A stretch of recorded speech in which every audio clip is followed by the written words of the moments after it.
And welcome back, everyone, to Who Would Win. I didn't do yesterday's. I actually had the time to do it too, but I just felt like, you know what? Let me just chill out, relax before I go see the movie, and then I'll just do it in the morning. Because Who Would Wins are one of those videos I can actually just quickly push out in the morning. Doing the best I can, obviously. They're not like they're not something I just take for granted, but they're one of the most simplistic videos I can do.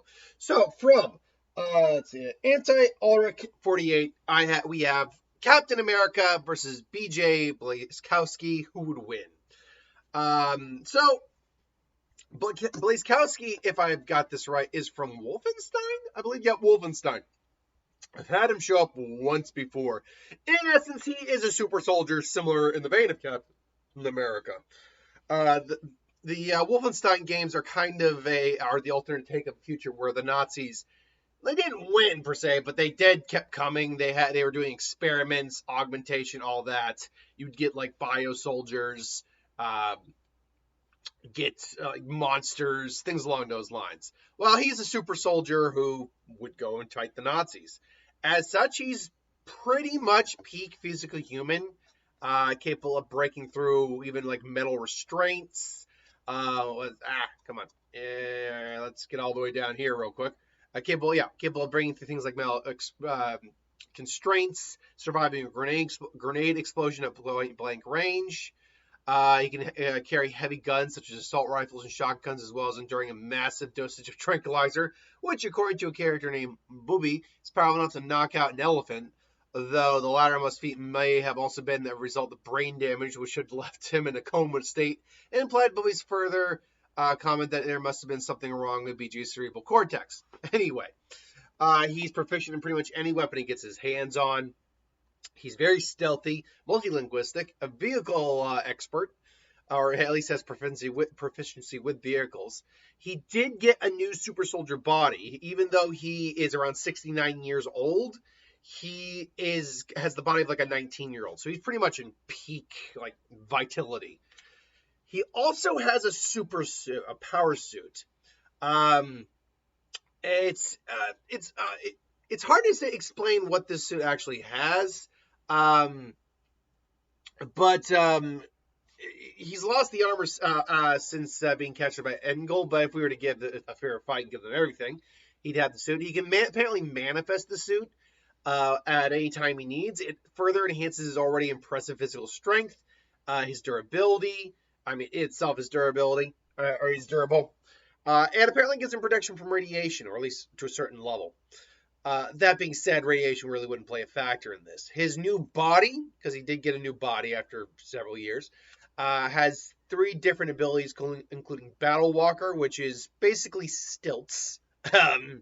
Ramshackle, which basically allows him to juggernaut through objects, like a breakable wall. But it only really works partially against other super soldiers. It more stuns them than blows them apart. With regular opponents, he can actually blow them apart. With other super soldiers, he just stuns them. And Constructor Harness, which allows him to squeeze through tight spaces. It can fit through small crevices inside a wall or even underwater pipes to move through detected. BJ, he's a super soldier. He fights a good fight. He does have things like survivor's guilt with him. So ultimately, he is pretty badass. Obviously, we know Steve Rogers' backstory.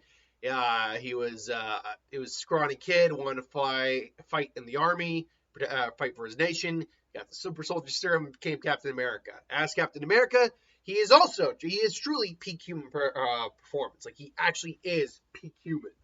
In fact, he's a little beyond peak human, as a matter of fact. He's that peak. So he's been around for over 100 years. Although he spent a lot of that time frozen in ice, but he is trained and skilled in well over 100 martial arts. Not a master per se, but he's proficient in all of them. He's a great tactician.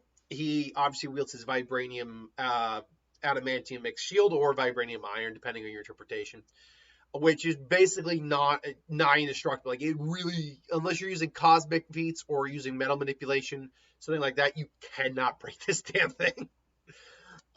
Cap has also fought the good fight 4 years and continues to fight in the modern day.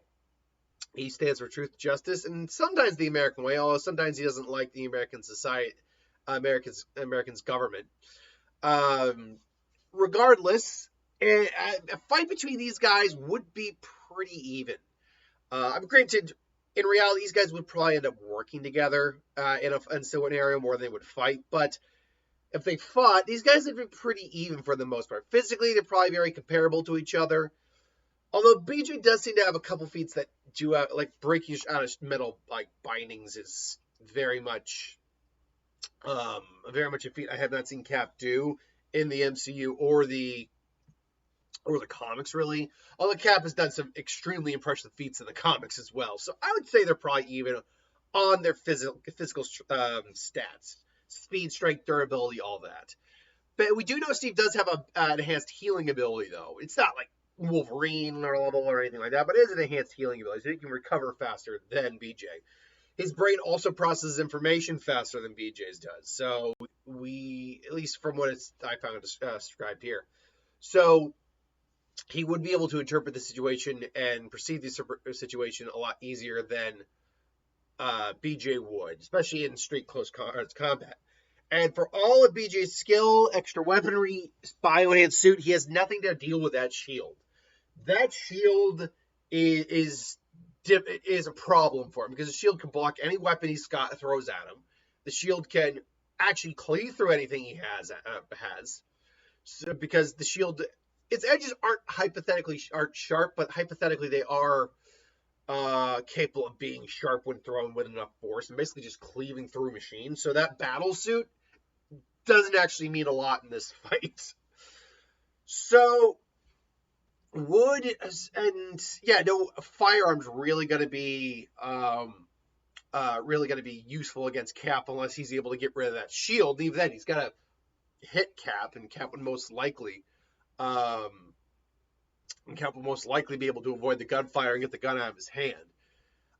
I'd probably go with Cap. Cap is used to fighting far more powerful individuals than BJ. BJ would be someone who's comparable to him, sure, and he's fought comparable guys, and even not done well against comparable guys. But that doesn't mean BJ would have an edge over Cap.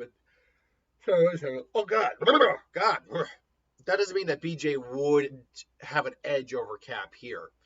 I think Cap has the edge here. I think he's technically has more experience. I think he is physically a bit more capable, but just not by much. He can process information quicker. He knows more ways to fight than BJ does, and he's got his vibranium plus ally shield.